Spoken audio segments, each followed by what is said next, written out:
vistazo fresco a nuestra gran comisión. Es el título que hemos asignado a este mensaje. Pero quisiera darles las gracias a ustedes por orar con respecto a la conferencia de los ministerios Ligonier y la labor de traducción que fuimos a hacer en aquel lugar. Después de tantos eventos cancelados y de tantas charlas y conferencias en línea, poder participar de un evento así en vivo fue muy alentador.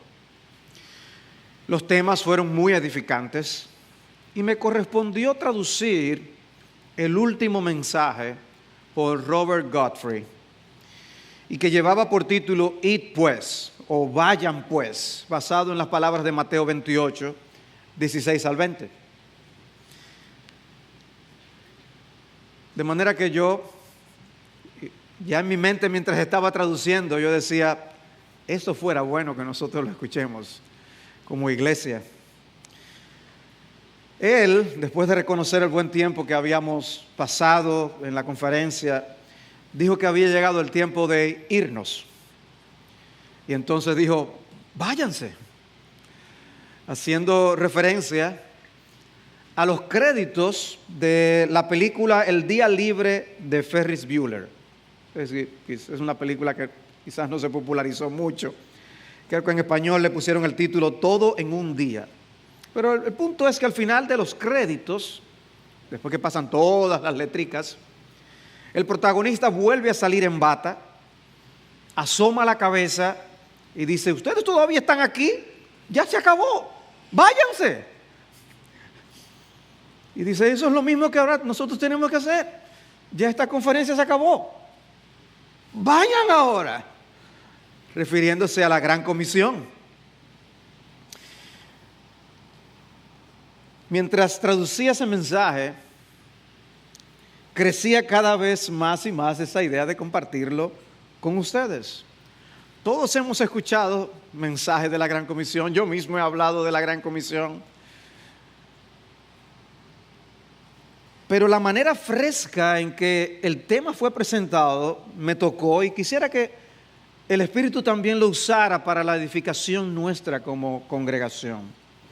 Así que leamos Mateo 28, 16 al 20 y haz el esfuerzo de leer como quizás hace mucho que no lo haces, concentrándote en cada frase que el Señor utiliza aquí.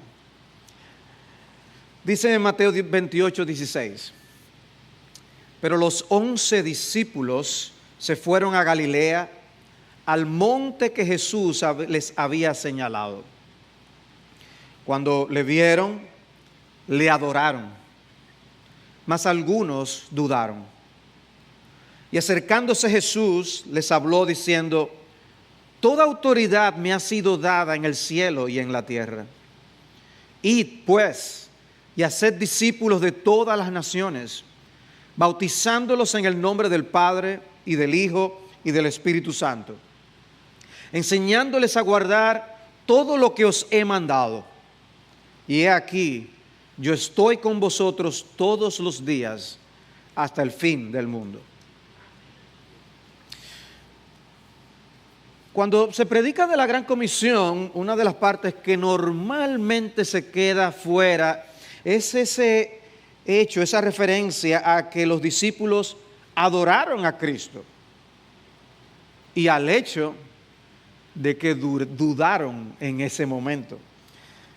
Más de uno dudó, dice algunos dudaron. No se nos dice cuántos de ellos dudaron, pero la referencia es meramente al hecho de que dudaron. Adoraron, pero dudaron. Interesante, en ese contexto estaban en la presencia misma del Cristo resucitado. Iban a ser comisionados a hacer la labor que trastornaría al mundo, pero algunos dudaron. Evidentemente, hay la experiencia de la duda en nuestros corazones como creyentes, pero no debemos dejarnos atrapar de tal manera por las dudas que nos congelemos y no hagamos lo que estamos llamados a hacer. El Señor no dejó de comisionarlos porque porque había duda en el corazón de ellos. Cristo los comisionó. Y la encomienda de Jesús es hacer discípulos. Eso sí, lo habíamos escuchado mucho, ¿no? Y a nosotros nos ha tocado cumplir esa labor en días difíciles. Son días difíciles para llamar a las personas a venir a ser discípulos de Jesucristo. Y uno se pregunta, ¿cómo debemos hacer discípulos? ¿Cómo nosotros cumplimos esta encomienda, esta comisión que Cristo nos ha dado? Y podemos ver tres cosas. La primera es que nosotros debemos ir como iglesia. Vayan como mi iglesia que son. Vayan como mi iglesia que ustedes son. Normalmente se enfatiza la responsabilidad individual de evangelizar o de anunciar el evangelio, y eso es correcto. Tenemos que compartir el evangelio a través del evangelismo. Pero el Señor está hablando aquí en términos comunitarios. Es algo que va más allá de lo que alguien como individuo puede sentirse motivado a hacer. Hay una labor que debemos realizar en conjunto para que se pueda llevar a cabo realmente. Y de hecho a mí me llama la atención poderosamente que aunque Cristo habló de cerca con sus apóstoles, cuando les mandó esperar al Espíritu Santo, se los pidió a todos y todos recibieron al Espíritu Santo. Porque la gran comisión no es una labor que realizan los apóstoles, ni los pastores. La gran comisión es una labor que realiza la iglesia. Todos aquellos que reciben al Espíritu Santo. Y recibiréis poder cuando haya venido sobre vosotros el Espíritu Santo. Y no fueron los apóstoles que lo recibieron únicamente. ¿Por qué todos? Porque esto es una encomienda para todos, para la iglesia. Y Dios no envió ángeles, que estoy seguro que no se hubieran equivocado en la manera que hubieran comunicado el mensaje. No, envió pecadores salvados y regenerados para que compartan ese evangelio con otros pecadores. Y envía a discípulos a hacer discípulos. Y normalmente más de uno a la vez. Cristo les mandaba en grupos a veces.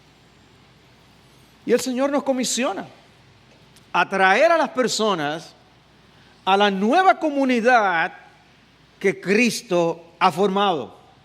No es la norma del Nuevo Testamento llamar a los creyentes por sí solos y dejarlos abandonados como individuos. Dios quiere que seamos parte de una comunidad de fe.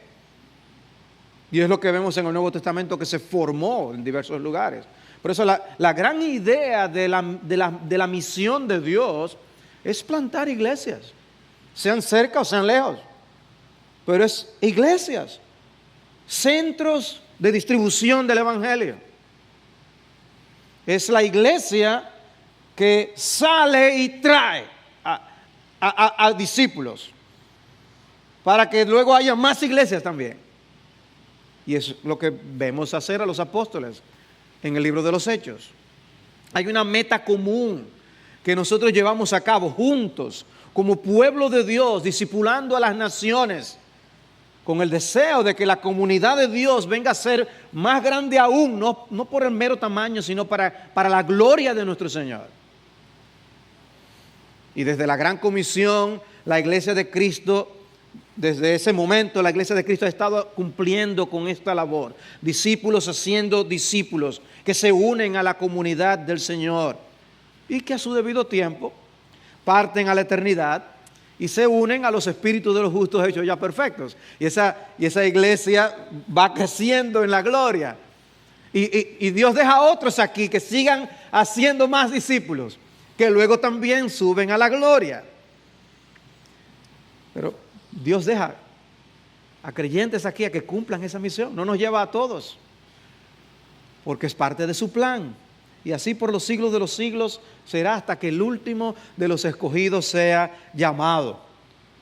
Es importantísimo que nos veamos como iglesia, cumpliendo la gran comisión. La gran comisión no es algo que hacen los misioneros. La gran comisión la cumple la iglesia. Y adivina quién incluye eso. A ti y a mí, a todos nosotros. ¿Eres tú parte de la iglesia? ¿Has formalizado tu membresía en la iglesia? Porque no debemos andar como entes apartes. Desde este púlpito hemos enseñado cómo la voluntad de Dios es que los cristianos no sean como picaflores que saltan de iglesia en iglesia. Eso se ha enseñado con mucha claridad. El Señor quiere creyentes comprometidos con sus iglesias locales, desde las cuales le sirvamos a Él, sirvamos a nuestros hermanos y sirvamos a nuestra generación. Estamos llamados a ser partes integrales de la edificación del cuerpo de Cristo, una familia espiritual, una comunidad de fe. De manera que podemos nosotros ser cuidados y cuidar a otros, porque nos conocemos, porque nos interrelacionamos. Y no la puede hacer esa labor una sola persona, no la hacen ni siquiera los pastores, aunque sean muchos. Es algo que todos lo hacemos. No todos nos vamos a rozar con todos de la misma manera ni con la misma intensidad. Y ahí que todos funcionando con esa misma meta podemos lograrlo.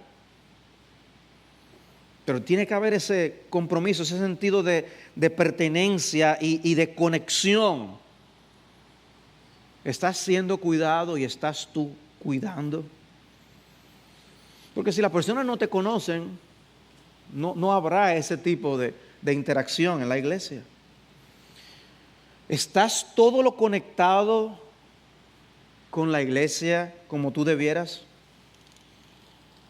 Y observen que mi pregunta no es si tú vienes los domingos. Y puede ser que ni estés viniendo los domingos. Estás escuchándolo por internet. Y quizás ni siquiera en línea ahora mismo, sino después de grabado. ¿Qué tan conectado tú estás con tus hermanos en la fe? De manera que juntos como equipo podamos realizar la labor que Dios nos ha encomendado. Nuestra conexión con la iglesia debe ser tal que si por alguna razón tenemos que irnos, la iglesia sentiría que falta algo. Dios enviará a otros, eso sin duda, pero eso no quita el vacío que queda cuando alguien no está, que debiera estar. ¿Lo notarían los demás? Cuando los reformadores trataron de enumerar qué características hace que una iglesia sea iglesia de Cristo verdadera. Una de las cosas que ellos mencionaron fue la disciplina eclesiástica. Tiene que haber un orden en la iglesia. La iglesia no es un relajo. Y en ese sentido, para poder aplicar disciplina, tiene que haber una membresía. Tiene que haber un conocimiento de quiénes somos. Somos responsables ante la congregación. Esa era la idea que ellos trataron de comunicar. Eso es algo bíblico. Tiene que haber un compromiso con una iglesia local particular. Porque el que es solamente miembro de la iglesia universal no va a rendir cuenta a nadie. Todos necesitamos con urgencia ser pastoreados. Fue uno de los mensajes que yo mismo prediqué el año pasado, a principio de año. Necesitamos todos con urgencia ser pastoreados. Uno de los ejemplos interesantes que encontramos en el libro de Hechos es el de las iglesias enviando a sus evangelistas y a sus misioneros. Cada iglesia sabía quiénes formaban parte de ella. Las iglesias no eran masas indefinidas de creyentes. Miren cómo dice, por ejemplo, Hechos 13:1.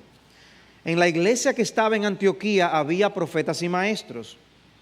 Bernabé, Simón llamado Níger, Lucio de Cirene, Manaén, que se había criado con Herodes el tetrarca, y Saulo.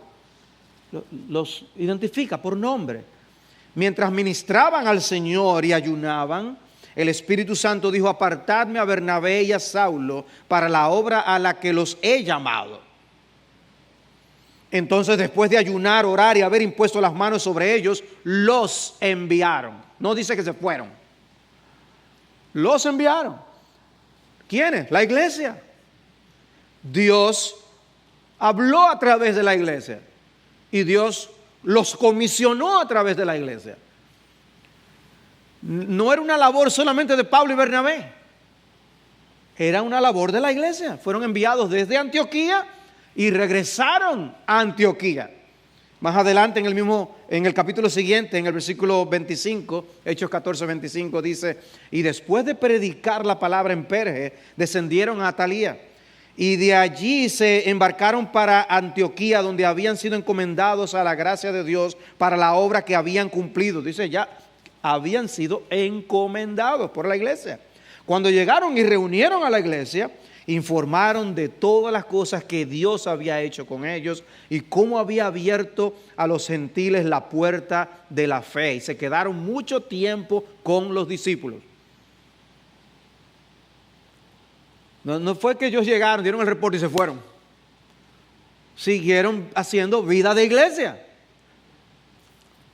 Es sumamente interesante ver el papel de la iglesia en la misión de Dios.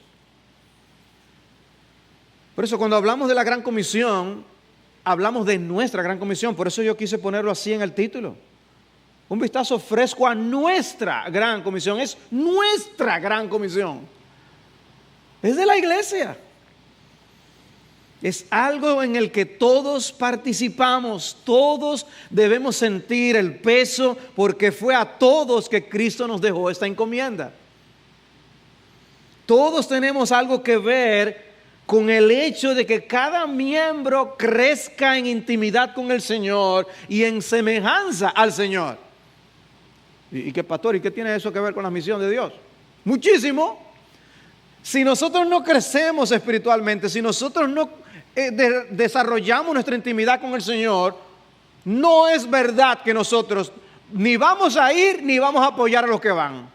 Como el pastor Marcos nos exhortaba este miércoles cuando estuvimos orando por la misión de Dios y por Jeremías en manera particular. ¿Qué dijo él a los que estábamos aquí? Bueno, que el Espíritu nos enseña a meter la mano en el bolsillo y sacar para apoyar a los que van. Entonces, si nosotros no estamos andando bien espiritualmente, no es verdad que vamos a apoyar las misiones. Ni vamos a orar, ni vamos a apoyar con nuestros recursos, ni vamos a entusiasmar. Antes bien va a decir, cuidado. ¿Para dónde es que va Jeremías? Uy, está fuera de sí. Quizás es el más cuerdo de todos nosotros.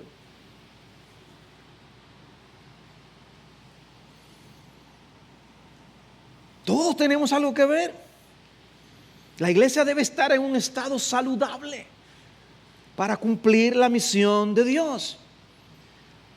Una de las enfermedades que podemos sufrir es estar ensimismados en nuestros propios asuntos.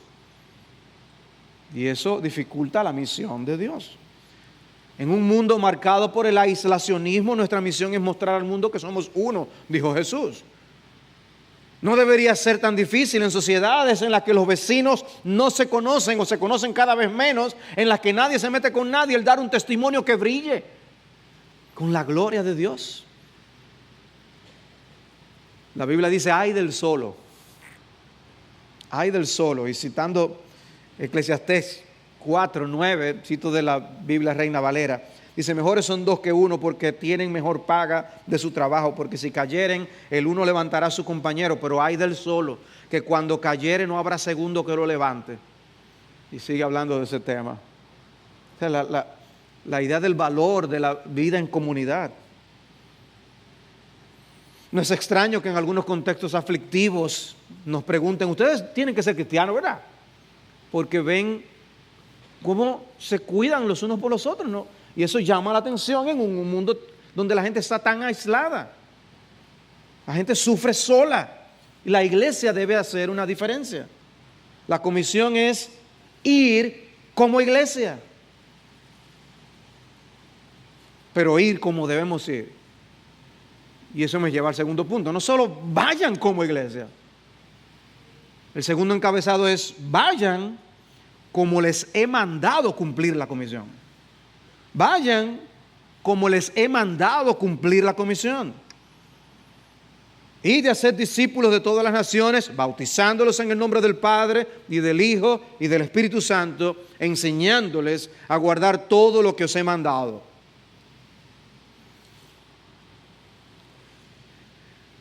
El Señor no nos escogió porque somos brillantes. Y para mí el texto que siempre viene a la mente cuando se habla de ese tema es 1 Corintios 1, 26. Pues considerad, hermanos, vuestro llamamiento. No hubo muchos sabios conforme a la carne, ni muchos poderosos, ni muchos nobles, sino que Dios ha escogido lo necio del mundo para avergonzar a los sabios, y Dios ha escogido lo débil del mundo para avergonzar a lo que es fuerte. Y lo vil y despreciado del mundo ha escogido Dios. Pregunta, ¿por qué te escogió Dios? Tiene que ser porque eres débil, porque eres parte de lo necio del mundo, eres parte de lo débil, de lo despreciado, de lo vil. ¿Y por qué? Dice, para que nadie se jacte delante de Dios. Entonces, cuando Cristo hace la gran comisión, dice, yo quiero que ustedes busquen la manera, desarrollen una metodología para alcanzar a las personas y hacer a discípulos míos. No, Jesús tiene que decirnos exactamente lo que tenemos que hacer. Bautizándoles y enseñándoles todas las cosas que yo les a guardar, todas las cosas que yo he mandado. Para que no se nos ocurra otra idea. Cristo aclara qué es lo que Él quiere que nosotros hagamos. No dejó el asunto a nuestra imaginación.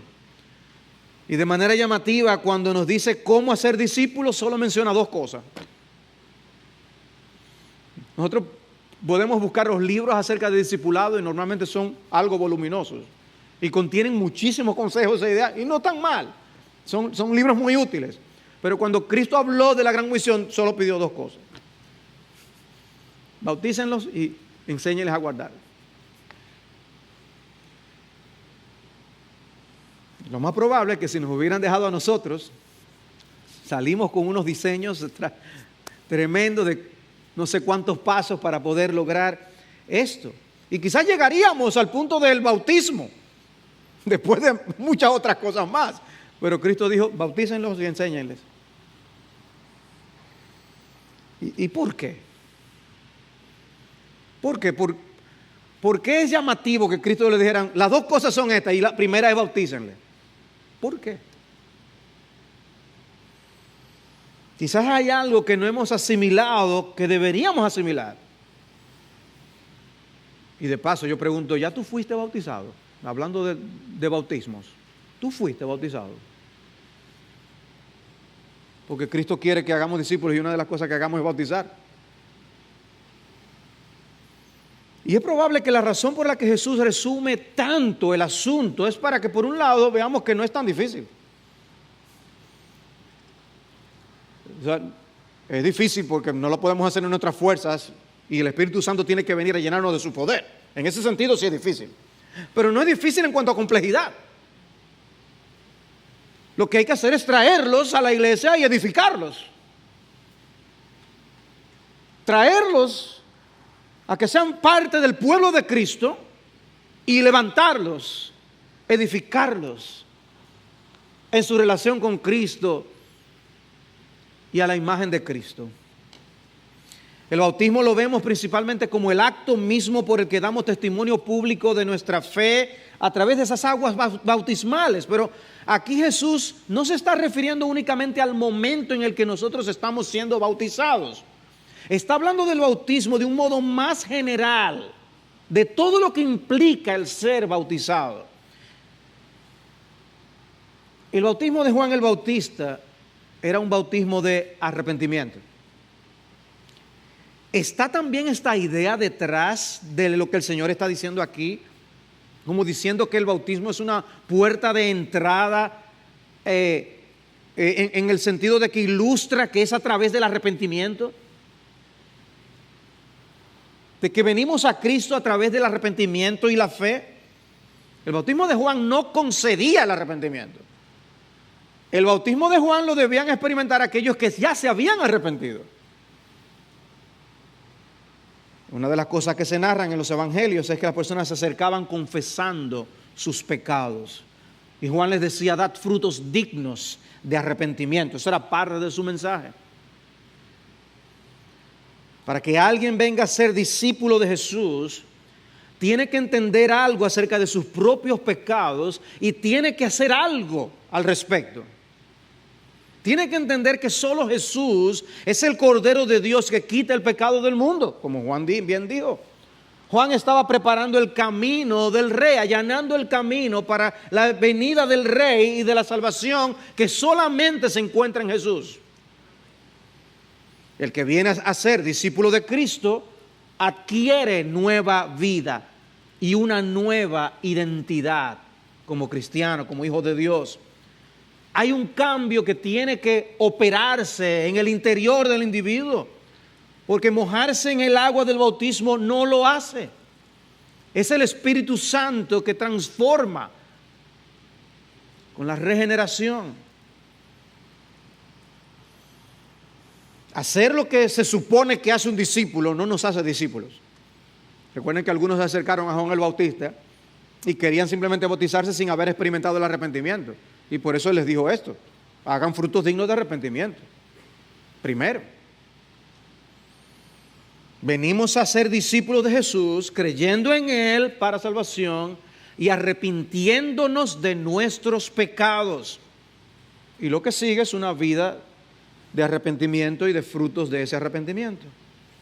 Traerlos a la comunidad de los discípulos de Cristo, a formar parte de la iglesia, demanda hablar mucho, explicar mucho para que las personas entiendan quiénes son delante de Dios y cuál es la única manera de ellos poder entrar en una relación de paz con el Altísimo.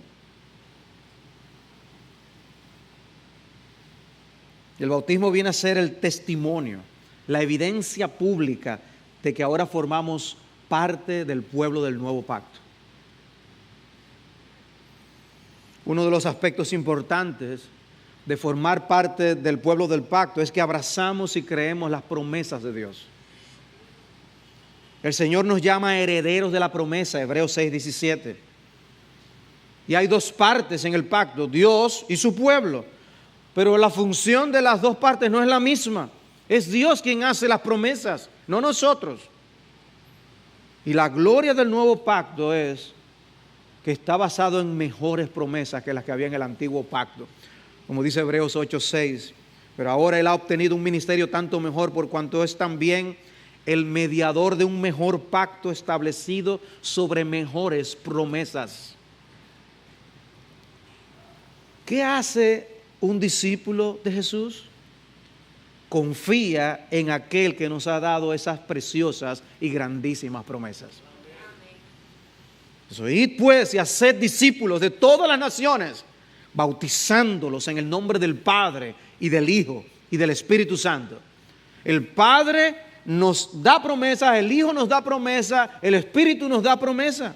Hacer discípulos es invitar a los pecadores a adquirir esa nueva identidad, esa nueva ciudadanía en Cristo y abrazar las promesas del pacto de Dios. El Padre promete adoptarnos en la familia de la fe, hacernos coherederos con Cristo, una sola familia.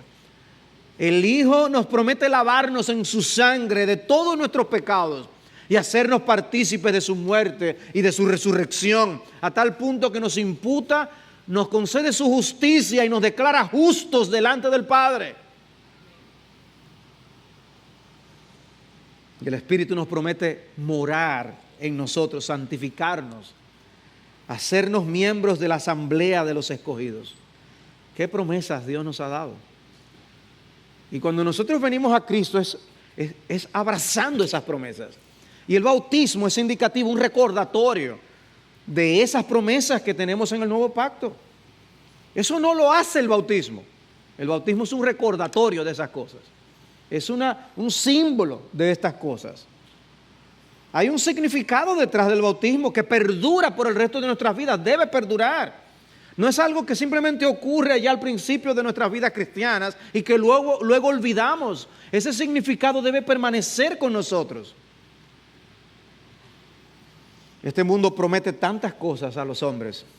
Promete satisfacciones que realmente quedarán insatisfechas, pero Dios promete y cumple. Amén. Y eso debe llenarnos de esperanza. Ir a ser discípulos implica hablar a los hombres de las promesas que Dios nos ha dado para que también se entusiasmen y participen con nosotros.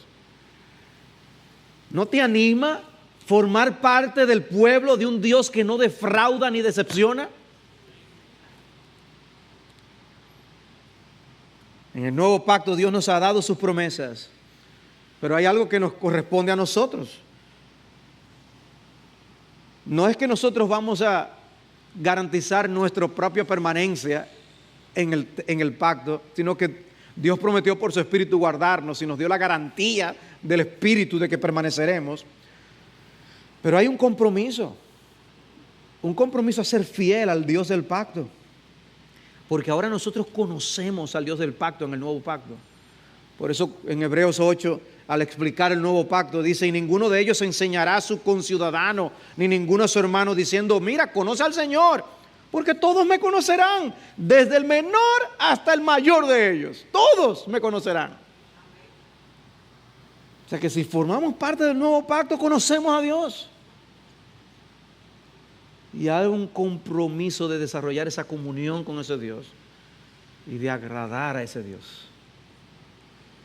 Evangelizamos para que conozcan al Señor, pero una vez vienen a formar parte del nuevo pacto, ya conocen al Señor y se produce un nuevo estilo de vida. El arrepentimiento da sus frutos y una novedad de vida es la que nos debe caracterizar. De eso damos testimonio público con las aguas del bautismo. ¿Y saben qué? Debemos nosotros pensar más y más en el hecho de que somos personas bautizadas y recordar ese momento y el compromiso en el que eso nos coloca a nosotros con ese Dios que ha hecho tanto por nosotros. De manera que si te ves a ti mismo como un bautizado, deberás recordar que Dios te ha dado promesas como miembro del nuevo pacto. El bautismo nos lleva de regreso a pensar en la iglesia. No nos bautizamos a nosotros mismos, somos bautizados. Esa es la manera. Hay una iglesia involucrada en el asunto. Es una bendición ser bautizados y ser parte de la comunidad de Cristo. Es una bendición también ver a otros bautizarse. Por eso, hermanos, es emocionante estar en un bautismo. Me emociona y nos recuerda nuestra propia salvación. De manera que traigámoslo a la iglesia. Dice, bautizándolos y edificándoles y enseñándoles, edificándoles, levantándoles. ¿Y cómo los edificamos? Enseñándoles a guardar todo lo que Jesús nos mandó. Enseñándoles a guardar todo lo que Jesús nos mandó. No es difícil comprender que tengamos preferencias por una doctrina más que por otra, porque hay ciertamente complejidades. Lo que no debe ser es que nos sintamos con el derecho a escoger qué enseñar a los discípulos de Cristo y qué no. Cristo mismo dijo, enseñándoles a guardar todas las cosas que yo os he mandado. Es lo que Jesús mandó, no lo que se nos ocurra. Nuestro compromiso y deseo debe ser aprender cada vez más lo que Jesús enseñó para poder vivir cada vez más según lo que Él enseñó. Y algo no anda bien cuando un creyente no quiere conocer más a Dios ni quiere conocer más las Escrituras. Algo no está bien.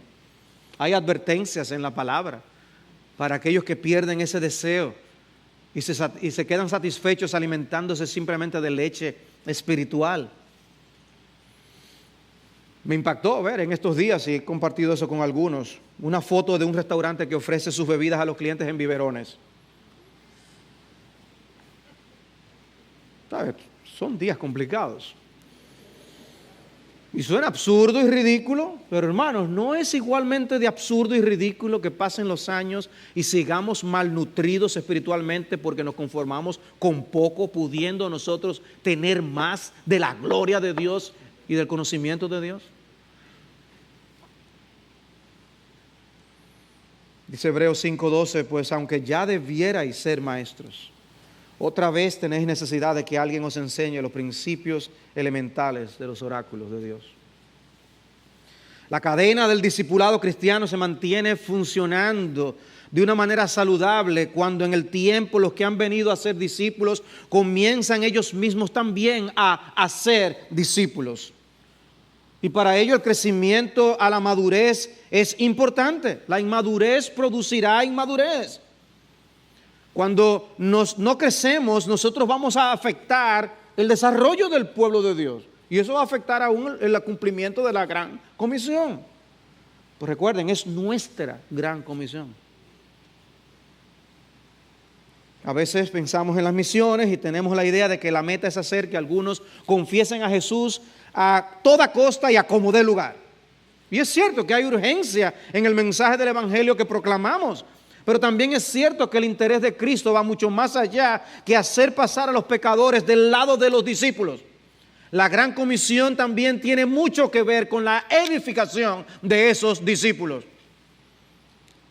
Y de hacer discípulos, bautizándoles y enseñándoles a guardar. Eso es parte de la obra. Juan 8:31, si vosotros permanecéis en mi palabra, verdaderamente sois mis discípulos. Tiene que haber ese apego a la palabra de Dios. Solo así creceremos en lo que Dios quiere que nosotros crezcamos. Aquel a quien seguimos, nuestro Maestro y nuestro Señor, nos habla de esa importancia de estar apegados a la Escritura, porque esa palabra es la que nos va a guiar, esa palabra es la que nos va a moldear, nos informa, pero también nos transforma. Y nuestro apetito por la palabra es una señal de salud espiritual. De paso, ¿te estás beneficiando de los mensajes grabados que se transmiten los domingos en la tarde?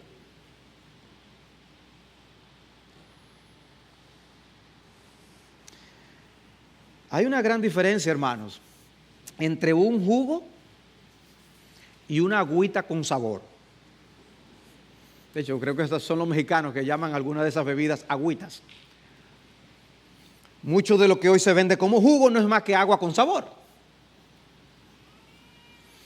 Y es triste que en muchos lugares lo que las personas quieren es agüita de la palabra de Dios. Y eso ha hecho que muchos pastores se acomoden a lo que quiere la gente y prediquen mensajes aguados. En un sentido, nosotros nos gozamos en que hermanos de otros lugares se conectan para ver nuestros servicios y nos escriben y nos alientan.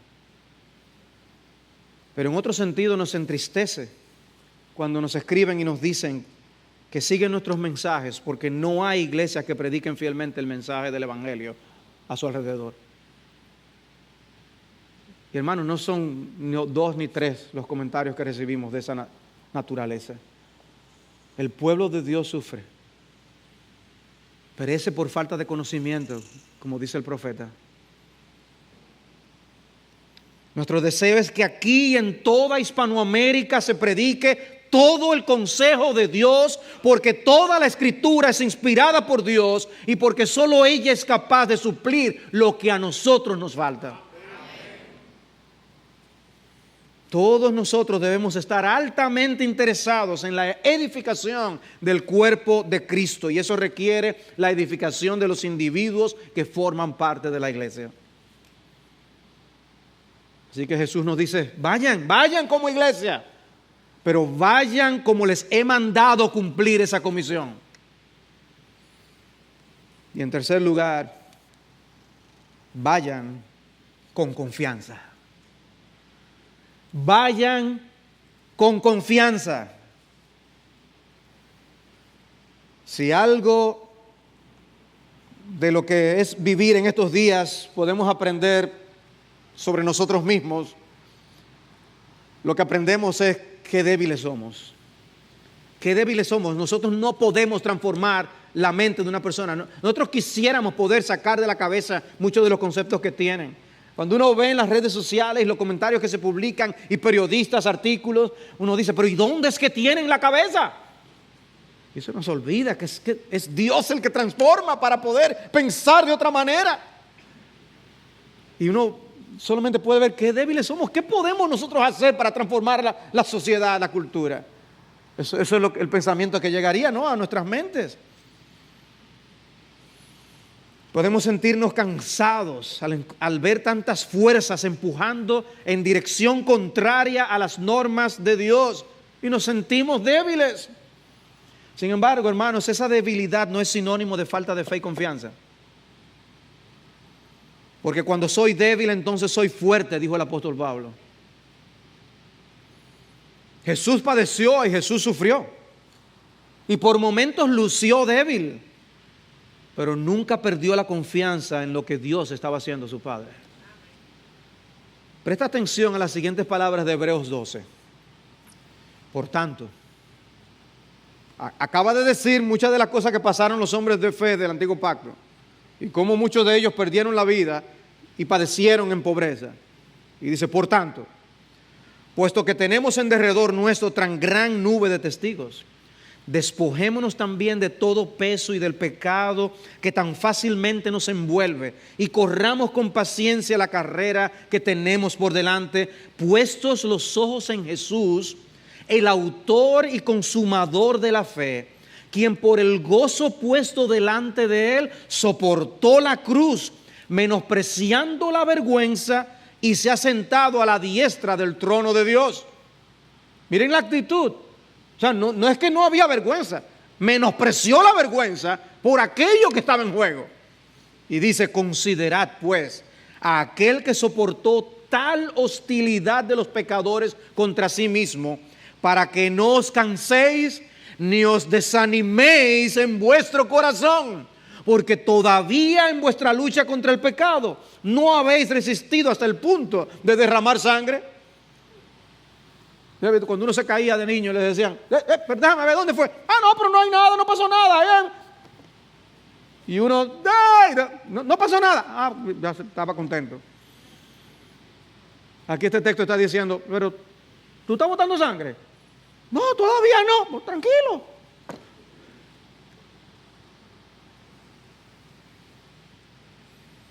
Jesús comienza y termina las palabras de la Gran Comisión de un modo calculado a elevar nuestra confianza.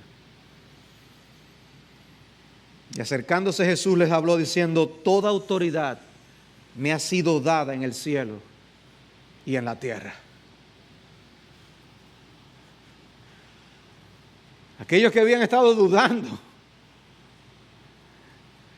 Imagínate tú allí en aquel lugar con Jesús y con otros 10 discípulos, de los cuales habían huido como tú cuando el maestro murió. Y ahora estás frente al Cristo resucitado. Y quizás tú estás entre los que han dudado. Y escuchas esta declaración de sus labios, toda autoridad me ha sido dada en el cielo y en la tierra. Eso está dentro de una de las declaraciones más asombrosas de la que Jesús ha hecho en todos los evangelios. Como lo que dice también en Juan 16:33, estas cosas os he hablado para que en mí tengáis paz. En el mundo tenéis tribulación, pero confiad, yo he vencido, yo he conquistado al mundo. Confíen. ¡Ánimo! Ya yo gané. Toda autoridad me ha sido dada en el cielo y en la tierra. Hermanos, ¿creemos nosotros eso? ¿O creemos que son las instituciones torcidas del mundo las que están dirigiendo las cosas? ¿Crees que las cosas están en las manos de las grandes potencias de la tierra? ¿En las manos de Soros y de los Rockefeller? No. Nosotros necesitamos ir con confianza a ser discípulos. Y Jesús nos da una razón insuperable. Toda autoridad me ha sido dada. Vayan en mi nombre. Jesús seguirá bendiciendo y edificando a su iglesia con el equipo contrario, con las bases llenas, con el cuarto bate en la caja de bateo, con el conteo de 3 bolas sin strike y con el árbitro en contra. Porque nada ni nadie podrá detener el avance del pueblo de Dios. Hermano, ¿no te da confianza eso para ir y para traerlos? Mateo 28:18 contiene ecos del Salmo 2. Luego del salmista hablar de cómo se sublevan las naciones y de cómo los pueblos traman cosas contra el Señor y contra su ungido, él dice que Dios El que se sienta en los cielos se ríe. Y luego añade, pero yo he consagrado a mi rey sobre Sión, mi santo monte. Ciertamente anunciaré el decreto del Señor que me dijo, mi hijo eres tú, pídeme y te daré las naciones como herencia tuya. Id y haced discípulos a todas las naciones. Y al final del Salmo dice, honrad al Hijo para que no se enoje y perezcáis en el camino. Cuán bienaventurados son todos los que en Él se refugian. No hacemos discípulos para que Jesús venga a ser Señor y Rey. Ya Él es Rey de Reyes y Señor de Señores. Debemos ir y hacer discípulos, aunque sintamos miedo, aunque se nos dificulte articular palabras, porque vamos en la autoridad del Señor y con la garantía de que ninguno de los suyos se perderá. No será por nuestra valentía, ni por nuestra inteligencia, ni nuestra fidelidad que la iglesia será edificada. Cristo mismo está comprometido con la edificación de su pueblo. Y luego Él cierra con esta magnífica promesa. Y he aquí yo estoy con vosotros todos los días hasta el fin del mundo. Como si fuera poco. Este pasaje usa varias veces la palabra todos. Toda autoridad, todas las naciones, todo lo que os he mandado. Y ahora dice, estoy con vosotros todos los días. Todos los días. La gran comisión no es un asunto de un día a la semana. Es un asunto de todos los días. Y por eso Él dice, yo estoy todos los días con ustedes. Pero qué alentador, amados hermanos. La labor de hacer discípulos no es pan comido. Jesús tiene que estar con nosotros para que lo hagamos. Pero gracias a Dios que ha prometido estar con nosotros mientras llevamos a cabo esa tarea. Él está con nosotros al traer a los pecadores y está con nosotros mientras los edificamos. No estamos solos. Como dice el Salmo 23, que no estamos solos. No temeré mal alguno porque tú estás conmigo. Mas algunos dudaban. He aquí yo estoy con vosotros todos los días. Qué tranquilidad. No salimos solos, no andamos por el mundo sin Él. Vayan entonces. ¿Qué hacen aquí? Esta encomienda del Señor es para todo su pueblo, de todas las épocas, de todo lugar. Y solo en conjunto podemos lograrlo. Esta encomienda tiene que ver con los que están cerca y con los que están lejos. Cuando hablemos de la gran comisión, no pensemos únicamente en los que están lejos. Solo algunos han sido llamados para ir lejos. Pero hay mucho que podemos hacer cerca y mucho que podemos hacer con respecto a lo que se hace lejos. ¿Cómo podemos todos aportar para que esta labor sea llevada a cabo? Por los perdidos que están cerca y por los perdidos que están lejos. En mi vuelo de regreso, abrí el último ejemplar de la revista Estandarte de la Verdad. Y qué coincidencia. El editor Ian Hamilton escribió un breve artículo sobre la Gran Comisión. En él hacía referencia a los más de 3,000 grupos de idiomas que todavía no tienen acceso al Evangelio como nosotros fuimos alcanzados. Imagínate tú que en español no se conociera Cristo, ni Biblia, ni Evangelio. Imagínate por un instante que esa fuera nuestra situación. Bueno, esa es la situación de más de 3,000 grupos en el mundo. Después de citar las palabras de Mateo 28, él escribió: dudo que haya un cristiano que no conozca estas palabras. Dudo que haya un cristiano que no ore regularmente para que el Evangelio impacte a todas las naciones, tribus, pueblos y lenguas. Apocalipsis 7:9. Dudo que haya una iglesia cristiana auténtica que no ore para que el Señor levante obreros a ser enviados a su mies. Mateo 9:38. Pero me pregunto, ¿cuántos cristianos oran diciendo, Señor, he aquí, envíame a mí? Y no dejo de preguntarme igualmente cuántas iglesias oran, Señor, levanta de entre nosotros a misioneros de la cruz y danos la gracia para apoyarles de manera sacrificial. Y luego de hacer referencia a cómo Isaías respondió a la visión de Isaías 6, al llamado de Jesús a seguirle sin condiciones en Lucas 14, y a Romanos 12 y al hecho de que debemos presentarnos como sacrificio vivo al Señor, entonces él concluye con el ejemplo de William Borden, de Yale. Borden se había preparado para salir como misionero al lejano oriente. Había sido un estudiante sobresaliente con una gran pasión por las misiones. Salió con el propósito de llegar a lo que en ese entonces era Birmania, pero cuando llegó a Alejandría enfermó de encefalitis y murió. Nunca pudo llegar a Birmania. Cuando él estaba muriendo en su lecho de muerte, él escuchó a alguien decir: ¡qué desperdicio! Y con la poca energía que le quedaba respondió, sin reservas, sin retroceder y sin remordimientos. Él estaba absolutamente convencido de que él no se pertenecía a sí mismo. Cuando yo terminé de escribir esto, la frase que pasó por mi mente fue: no hay nada más que añadir, señor magistrado. Roguemos al Espíritu Santo que aplique esta palabra en nuestros corazones.